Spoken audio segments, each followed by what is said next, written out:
When you're styling any vignette within your home, it's so helpful to pick a theme. What I did here was I stuck to a singular neutral palette. I started up at the top. I did 2 books centrally located. And on top of that, to offer some verticality, I did a linear and tall sculpture. In opposition of that, on the bottom shelf, I wanted a singular book that was a bit larger, that was this grounding element. And on top of that, I wanted something that was not as angular, so I used a vessel that had a little bit of movement to it and was lower. I was working with these 3 objects that I loved, but they were all a similar height. So I used this stone riser to raise the vessel. And in doing so, these 3 objects were on a different plane and allowed your eye to kind of move about it.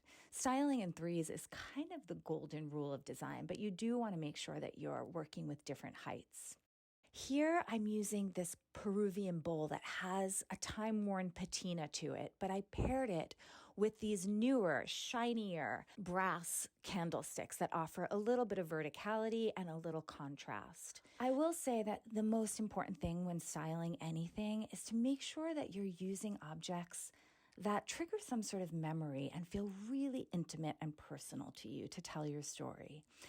But most of all, have fun. Styling should be a creative expression.